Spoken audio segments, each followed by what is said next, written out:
about it. And no, meat is not good for you. Just like I've given this example plenty of times right here on this live. Like if you literally go to the market, you buy a piece of meat, and then you take it out the package and you put it right here for 24 hours. Let me know what happens to the meat. It's going to start stinking. It's going to grow pus. It's going to go tapeworms and all type of stuff.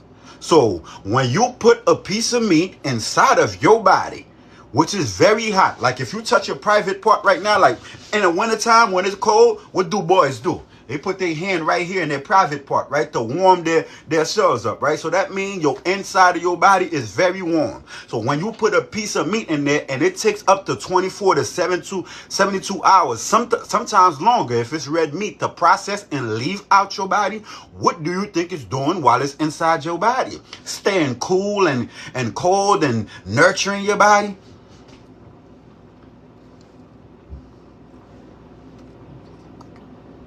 Like, it don't make no sense. Like, when you consume something, your body automatically take all the nutritions, the live enzymes, the vitamins, the minerals, and then push it out.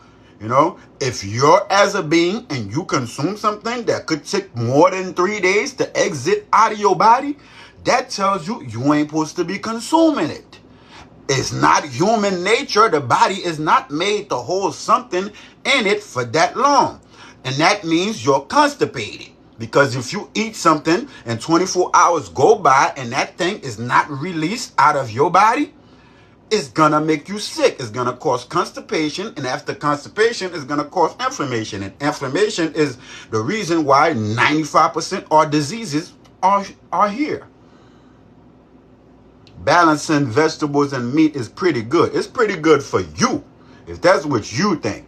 You know, it's pretty good for your people, you know, whoever you think is good for. But the people that I know, like the 1,864 of us that's doing this 180 days fruit fast, meat ain't good for them.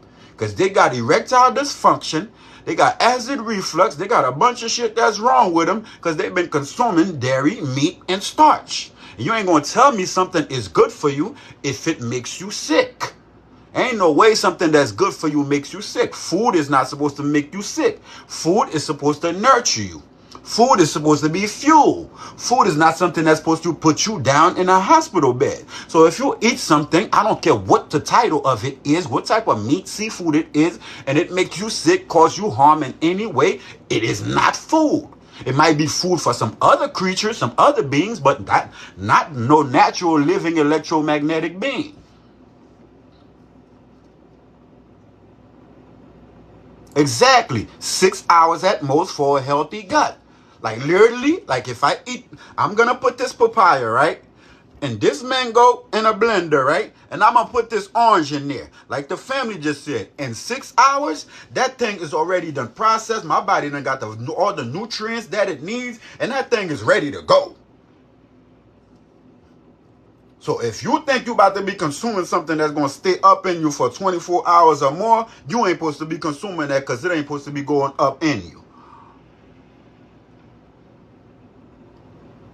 Yellow, Chavante Jenkins, everybody on the tap, man. Much love, much love, much love, much love.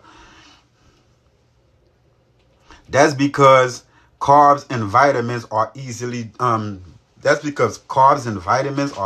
digested. I wouldn't say carbs and vitamins are easily digested. I would say natural living electromagnetic food for natural living electromagnetic beings, you know, are naturally digested. Because if you ask me, you know, the starch that causes constipation also is a carb also. You know, like when you eat bread, that's a carb. If you eat a piece of bread, that will stay inside of all you also. That's why when you eat bread and you have a slice of pizza and you got a doodle and that doodle be fermented and you be in the bathroom, you know, sweating and squinting, like, you know, fighting for your life to get something up out of you, which you ain't supposed to do. If you eat something and you gotta fight and strain to push it up out of you, you ain't supposed to eat it. Do you eat anything raw? Everything I eat is raw. I am raw plant-based. I don't eat anything cooked, fried, roasted, sauteed, baked, nothing.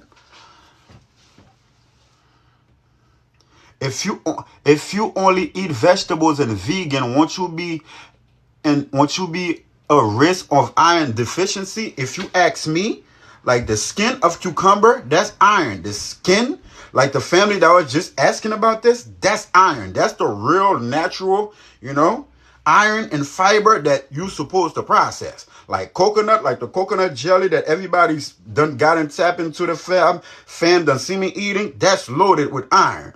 Like herbs, and majority of the herbs that people are taking for the alkaline and the bitter detox, that's loaded with iron.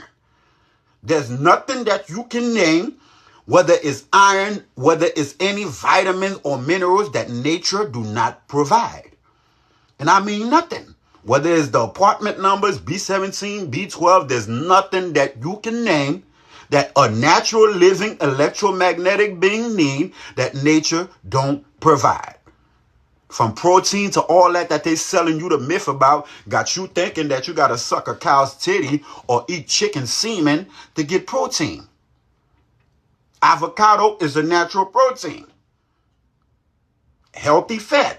Coconut jelly. Even fruits that we're doing right now for the 42 days fruit fast. If you could go on Google right now and Google fruits that's loaded with protein, you know what's going to pop up?